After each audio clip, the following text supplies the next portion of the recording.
So it looks like we're live, but hey, Shawna, this is Yvonne from BlogPaws and Shawna Schuh from Women in the Pet Industry Network, and we're here, and we're going to have a good time tonight and share some outstanding content creation ideas and tips, and just basically help everybody learn a little bit more about the value and the power, right, Shawna, the power of creating really engaging content. So listen, I got to tell everybody, we were talking earlier, and this is kind of just an offside, everybody. I'm going to introduce Shawna properly, but she was in the barn earlier. Now, does she now look fabulous having just come out of the barn? Yeah, well, you know what I said. Some people do housework, but I do horsework. Yeah, there you go. I don't know how many people know that about you, but I think it's fascinating. So, everyone, you know, we're going to start doing some of these Google Hangouts on a regular basis. So we're going to have some fascinating, wonderful people like Shawna here. Shawna, by the way, is a certified speaking professional. Or, what did you tell us at BlogPaws? You were a certified... Yeah, sometimes my husband says it's a certified shoe purchaser. Yes, that was it. I was like, yeah, I could remember something with shoes, because Shoes and I, we get along really well. You're also a coach, practitioner of Neurolinguistic programming. You know, I have to get that really out, but that's really fascinating. You can tell us a little bit more about that. And the thing I like best is you're the chief pet wrangler at Women in the Pet Industry, and you're also the founder of thepetindustrytv.com, which is a site that I really like to go to. I love watching the videos on that site. Thanks. So, welcome. Maybe these videos will be on there. Well, that would be really great. That would be fantastic. So we're happy to have you. You were at BlogPaws, and at BlogPaws you did a session on content. Can we talk a little bit about that? Because I was also in that session, and it was a really great session. Now, thanks. Fabulous. Absolutely. So where do you want to start with? What content is? Yes, let's start my philosophy. Yeah. Mm-hmm. Well, one of the most important things I think that happens, and I mean, you've got a lot of bloggers on the call. What do we call this? We call it a show. We call it a call. Show. Hey, wait a minute! It's a hangout. That's what we're doing. We're hanging out. Well, actually, I mean, we're hoping not to hang up. Maybe that's just me. Anyway, yeah. What was great about BlogPaws? First of all, BlogPaws is amazing. So I dig it. This is my only second year, so I'm not like a veteran, but I'm feeling like a veteran. And our network had like 30 people there, so it was over the top fabulous about fabulous women. But bloggers are wonderful because they're writers, and that means they're artists, and that's what I love about them. It's what we do. And if we're content creators, we're usually writers or vloggers. Because I think one of the things that we get confused with in content sometimes, and even I get confused in content, is what is it? And could it just be a line? Could it be a headline? And yes, it is. So content is everything from your headline, and you know this, but sometimes I think, I'll only speak for myself, I get lost and forget that it's the video I do, it's the blog I do, it's the emails I send, it's my autoresponders, it's my Twitter, my Facebook, it's the videos I do. Content is everything. I tell people it's the clothes they happen to be wearing that day, because you go out to a networking event, and what is the first thing I see? I see your outfit. I see what you're wearing. It sends me a message. It's part of the content that you're creating. Well, and I guess that's one of the things that when we're talking about content defined or how to create content, in my mind, there's a whole process to it. And it starts with, I mean, you're just mentioning who you are. And I think a lot of bloggers are blogging because it's their voice or it's their pet or it's their story.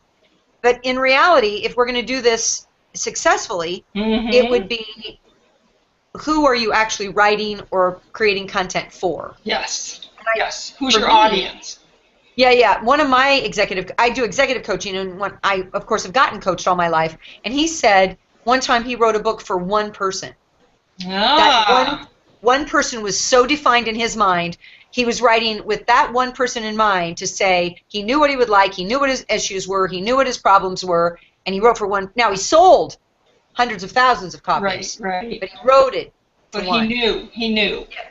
So my next question is, my first question to everybody who's watching the Hangout is, do you know, is it completely defined, who is watching you, writing, or reading you? Who are you writing for? I agree. I agree. And you know, one of the things that I talk about to my writers groups and my folks who want to be writers is understanding that same thing. Who are you writing the book for? And I know that in my creative writing classes, for instance, they actually had us make an outline. We had to identify who the book was for, where they lived, how many kids they had, where they worked, and just go through the whole thing of describing and understanding the audience that the book was for. Well, it's the same thing with blogs and bloggers. And when we talk about wanting to turn our blog, for instance, into something that's going to make us some money, turn it into a business, whether the business is to raise funds for shelters or to pay our mortgage, it also applies there, because if you don't understand your audience, then the content you're creating is just blah, blah, blah.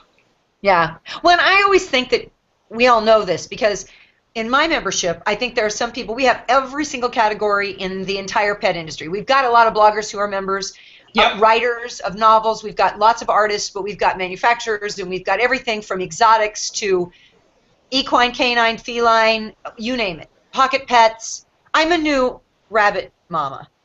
I got a house rabbit. Wow. I love him. He's got like 7-inch ears. But the point is, I digress because I'm a pet person. Yeah. When we think everybody knows something, that's when I think our biggest mistakes happen. Yes. So as we're giving content today to this first one that we're doing, and people are going, oh, I already knew that. So then I always say you have to be careful, because you may already know it, but are you doing it? And I think that's the biggest thing that we have when we write, or we do a video, or we do any of it. We have to remember that the very most important things sometimes get thrown away. I always liken it to a relationship. You know, relationships break up because somebody says, well, he never said he loved me. And the man goes, but I paid the mortgage, and of course I loved you. I did all these things. Well, you never said it. So we need to go right back to the basics and say, if you're writing in any way, bloggers, for my members, if you're creating anything, products, do you know who the end user is? Do you know who the end reader is? Right. Yeah. And are you working to understand? So we don't always understand who it is just by nature. So, for instance, when I started my lipsticking blog, I'll go back 100 years when, 2004 might as well be 100 years. That's when I started lipsticking. The blog was actually started to support the ability to market to women in business online. So it was to get small businesses information and marketing tips so they could market to women, because I said, look, women are online. Women are buying stuff online. You should be marketing to them online, and nobody is. Well, guess what happened, Shawna? Even though I had done what I thought was my due diligence, over a couple of years, the blog changed, the audience changed, and it became marketing for women. And the audience did that for me. The audience who were coming to the blog already were women. They wanted the advice. They needed the information. So I just kind of did a little punt and turned my focus on them. So sometimes you think you know, even though you've gone out and you've done your research and you say, this is my audience, the audience comes back and tells you. Absolutely. And by the way, I think, because this is my first time on Google Hangouts, so there are questions along the side that I get to look at, and it says that we want to move you back so we can see your beautiful face. So there we go. There we go. You're sort of, and so you're so intense. I love that about you. But you do. I just go right up here. And then the second thing is that we would like to have people, I don't know how they do it, they type it in, so that we can find out what content you want to hear about. So we're going to hit a variety of things, but we really want to hear from you. Yes, we do. I mean, as I was saying, that's where the real answers and the real focus is on what we're creating and the content. So, for instance, as we were saying earlier, if you create videos, that's your content. If you create blog posts, text with links, that's your content. Your design of your blog is part of your content. What you say and do on Facebook. But in the end, we want to hear from you about the thing that you're passionate about. So, for instance, if I'm passionate about video, I want someone to help me be better at that.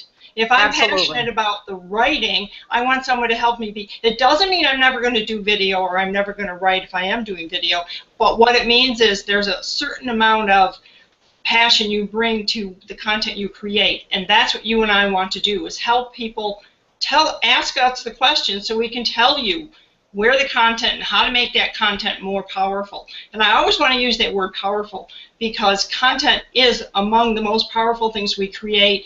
And I love the phrase, the pen is mightier than the sword, you know, and now Google Hangouts are going to be up there. So it is just true. It is just true. Well, and I see that there's a question here for me, and before I want to talk about it, I want to talk about the way I think, but the question was, where do you get your ideas for content creation? And one of the things that I think is really interesting, and that's why we started with, who are your members? Or, no, in mine, who are my members? Right. My audience, my members. But my audience has always been, all my life, business people. People who are getting into it, and I do executive coaching for business people. Yeah. So one of the things that I think with content, it's a new way to think. So when in the old days, being whatever, I mean, you're right, 10 years ago, but I'd look through a magazine and I would enjoy it. Now I look through a magazine and I go, ooh, you know, that would be great for my members to know, or that would be great for my client. Like, I have a lot of coaching clients, and so I'll look at something and I'll go, that's an issue that person is dealing with. So I am always, my antennas are up, I guess I should say. I love what I'm hearing, because what I'm hearing is one of the things about content that I think is so powerful today is the fact that we can get personal and one-on-one with people in our audience. We're always, as you said, from the gentleman. And so where do you find all this? Where do you find all this? And I find it in life, but more importantly, life that's applicable. Like, I always laugh and say that there isn't a story that I can't shift to have a business application. Yeah, right. So, Shawna, you still look at old media. So, in other words, sometimes I look at the New York Times, or I even look at the local newspaper, and I get ideas there. It doesn't always have to be something I saw online. Well, and old media, I haven't gotten a newspaper in I don't know how long. And wow. Yeah. So I don't. My friends laugh at me and say that I don't know what's going on in the world. But it's because we live in this market and things shift so rapidly, there isn't anything going on in the world. I mean, I lived in a life that had I Love Lucy, and everybody knew I Love Lucy. Yeah. But now, if you follow a band, they could have 1 million fans and you have never heard of them. So in my mind, creating content means we need to get back to the things that work, the human condition things, the marketing things. I mean, even though we're on Google Hangouts, it's the same thing. We're giving relevant, helpful, valuable, hopefully, information that people go, oh, I can use that. Right. And to me, that's classic. It is. And what we talked about a little bit before, and by the way, I have a call today with another one of the folks in our community, and we talked about the same thing. We talked about the fact that there's a lot of work involved in creating content. And in today's busy, chaotic world, it's overwhelming if you try to do it all. So again, take your passion and create the content around your passion, and then you can weave in Facebook, you can weave in a little bit of video, but you have to do the work. You can't just cut and paste from someone else's content. Be original and be unique. Yeah. But see, isn't that the whole point? If we're talking about creating content here and what content really is, if you believe that there's nothing new in the world, and maybe not, you know, I mean, Socrates, when you look back at some of the greatest philosophers in the world, they're talking about the exact same things we are. I mean, it's crazy. And so if you actually scoop that and say, okay, it's not an original thought, but my spin is original on it, or the way I look at it through an animal's spin, you know, everything is new based on your perspective. And there's this fabulous quote that Walt Disney said. And he said, and I'm going to slaughter it here, but you can Google it. He said, when you like yourself, you become unique. So liking yourself is the ticket. And I was like, oh my God, are you kidding me? Because many of us don't like ourselves. You know, I mean, I like me, but there are parts of me I wish were improved. Yeah, well, you know, new and improved. We can new and improve everything. That's why we're videoing from the bus stop. But yeah, well, you know, I think I love that. That sounds great. And I always like, and I can't remember the person who said this. I'm embarrassed to admit I can't, but the other quote that I love is, always be yourself because everybody else is taken. Right. You know, basically, what we're saying here is you can borrow content and ideas from other places. You can look at whatever media it is that is valuable to you, and then you take it and repurpose it. Now, when we say that, we also have to be careful with things like copyright and trademark protections, and we want everyone to know we're not saying run around taking everybody else's content and putting your name on it. That's not what we're saying. First of all, that's not writing. That's stealing or plagiarism. So I don't even think, and thank you for saying that, but I always live in this world that we know that, but you're right. That's why we say I love you. By the way, there was a question here that says, how do you develop content for product promotion without it sounding like a sales pitch? Such a good question. Great, great. What do you think? Well, in mine, first of all, by the way, I would recommend this resource. It's called The Go Giver, and our whole philosophies in Whitman are we give first, and then we grow with each other, and then we connect. And the minute you say, let me give you some content, let me show you how I do it, or here's the tips that I use every morning, and then people go, oh my God, I want more of that. So what we can't do is say, hey, I'll tell you if you buy my product. So what we can do is say, and by the way, if you want more of that, there is a product. So I think not pitching it, but sharing it, giving something first is the way you do that. That's my opinion. Yeah, I agree. And I also think if you can tell a story about it, tell a story about how you came to develop the product. You know, people are dying for stories. And when we talk about stories, I want everyone listening and everyone attending here to understand that a story is whatever you make it. So if you're looking at a newspaper article or there's a news show, that's a story. They're telling you a story. When you have a product, create the story about the solution to the problem. Obviously, you created the product because there was a problem. Tell us what the problem is. Tell us what the solution is. Get personal. Share some of the steps that you followed to create the product. And that's your sales pitch, because now you've got me. I want to hear more about how you did that. I want to hear more about you. And now I'm thinking, wow, that's a really great product. I should go buy it.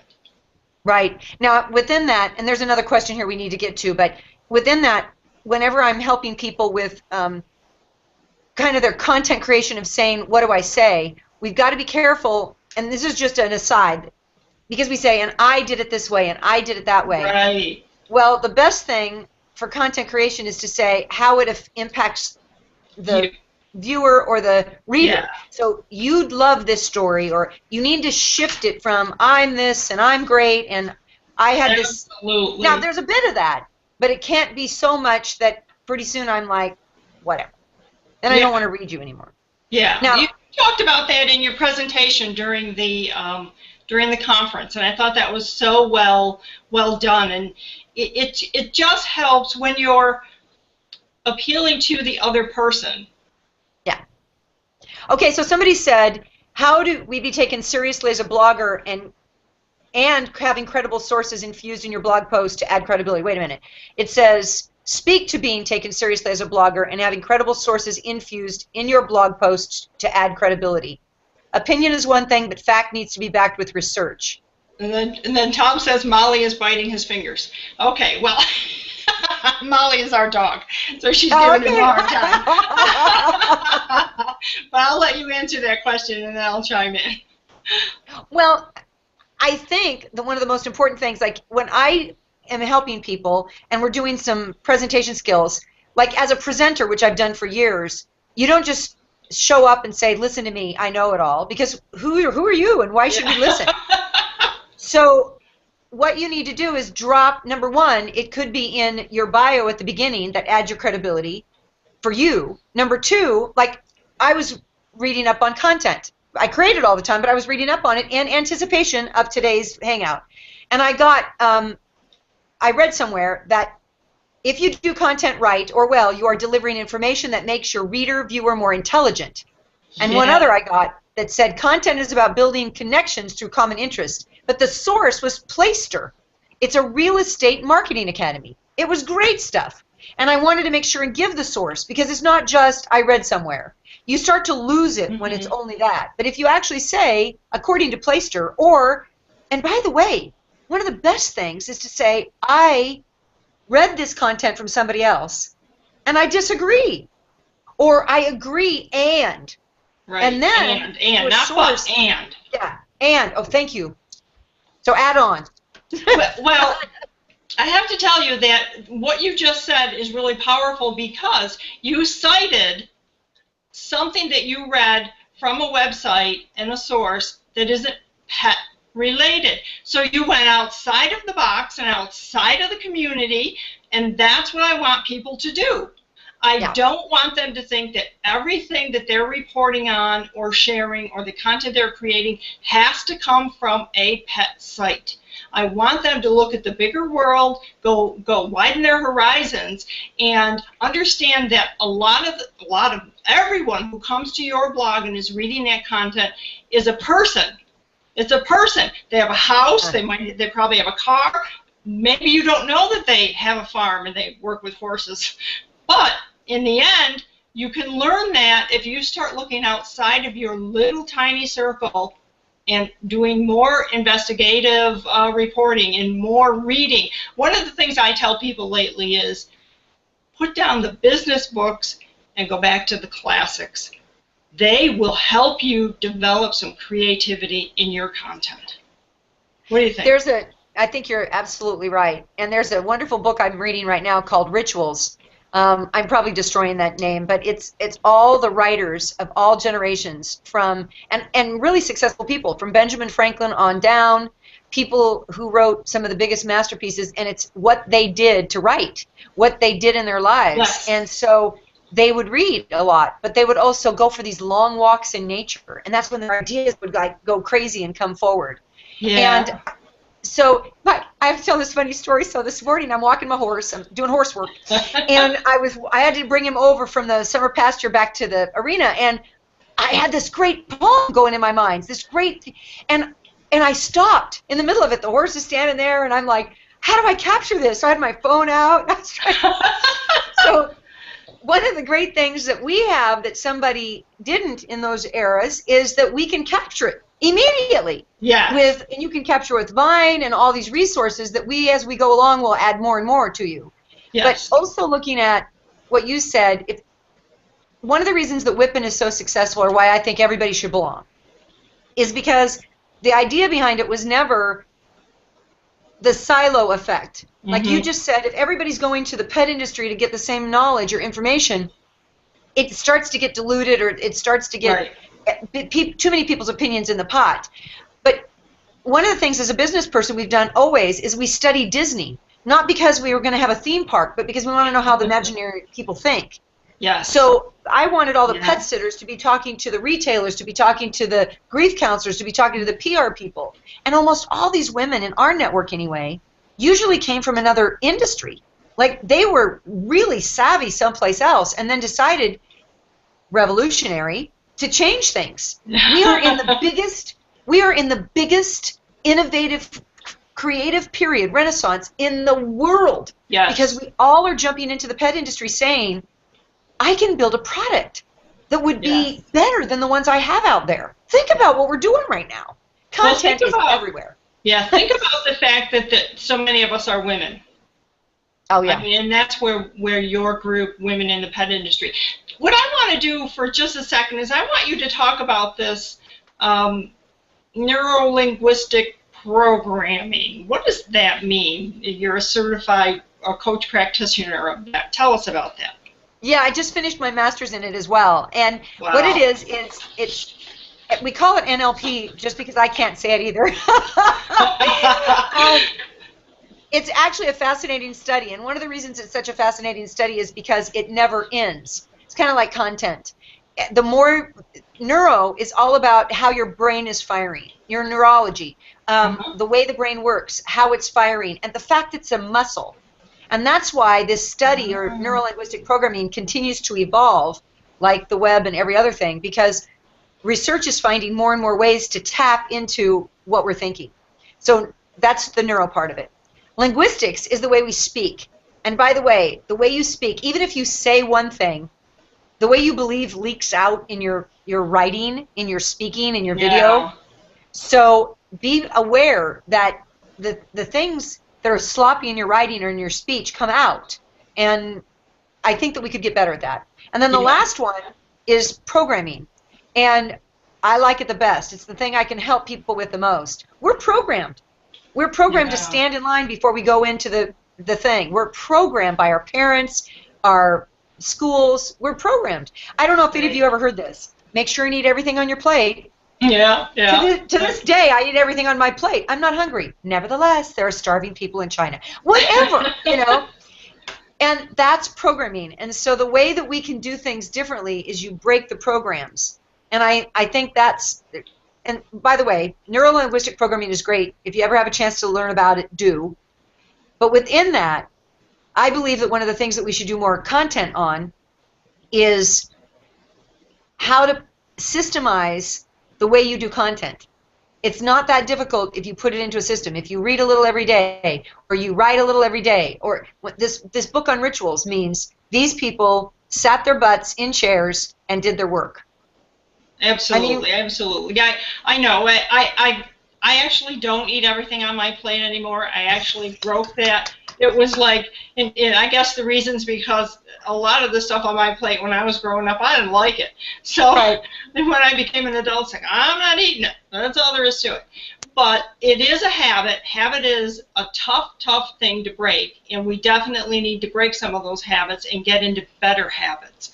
So I think we're going to have to talk about that on another call. But Tom shared something earlier today also. He shared something from Copyblogger, and by the way, Copyblogger is a really great resource. Again, excellent. It's not connected to the pet world. It's connected to the writing and content world.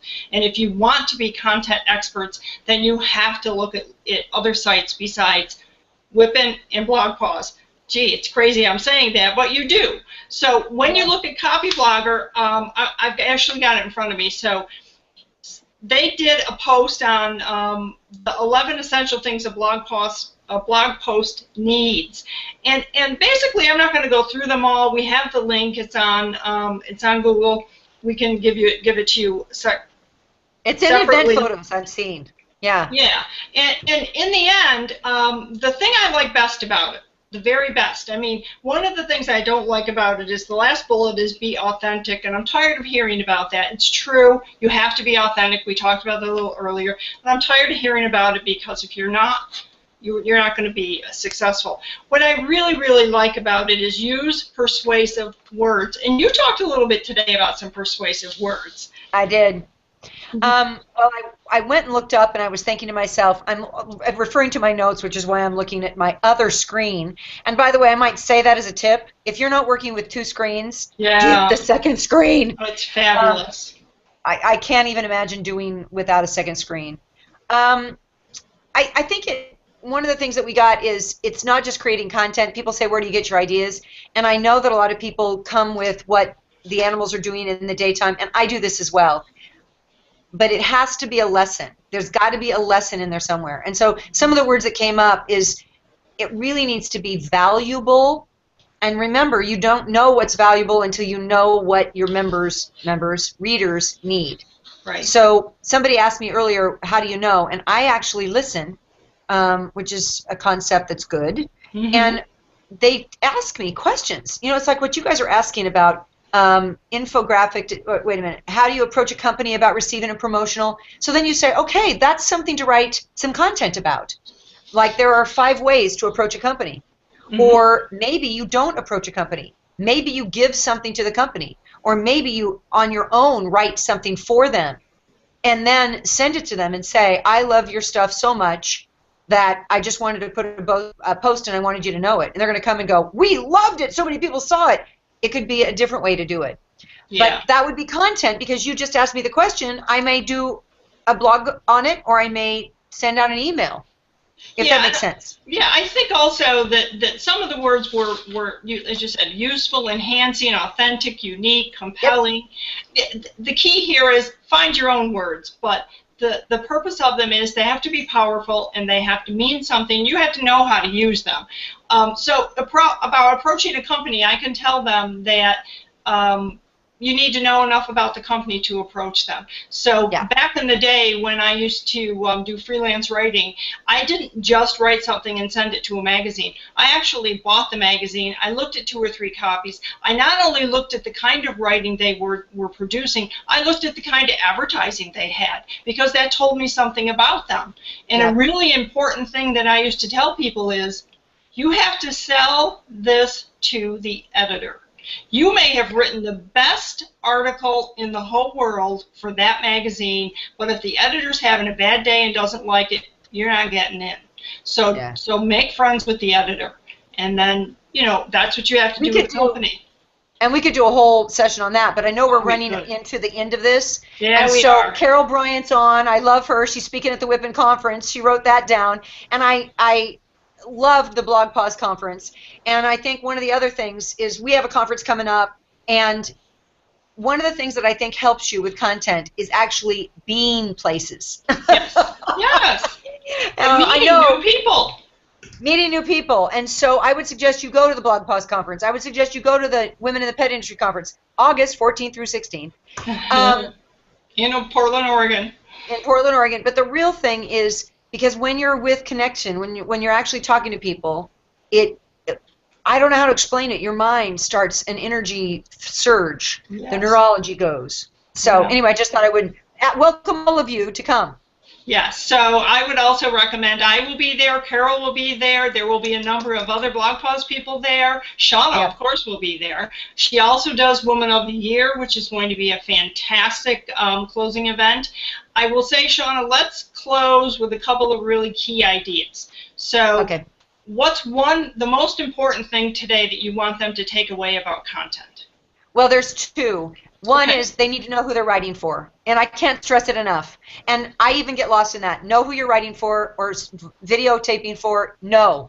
And number 2, start to think how everything that happens can be used as content, but make it relevant or valuable. In other words, spin it to what's useful for that person that you're writing for. Sounds great. So thank you for coming, and we will do this again with Shawna. We will get into more detail. If there's anything that we didn't cover that you'd like us to cover, don't hesitate to email me, Yvonne at blogpaws.com, and I will connect with Shawna, and we'll set up another hangout, and we'll do this again. So Shawna, thank you very much. This was fabulous. Yvonne, you're fabulous. Mwah, mwah, mwah, mwah, mwah. I love you. Same to you. Same to you. And bye, everybody. Thank you for being on.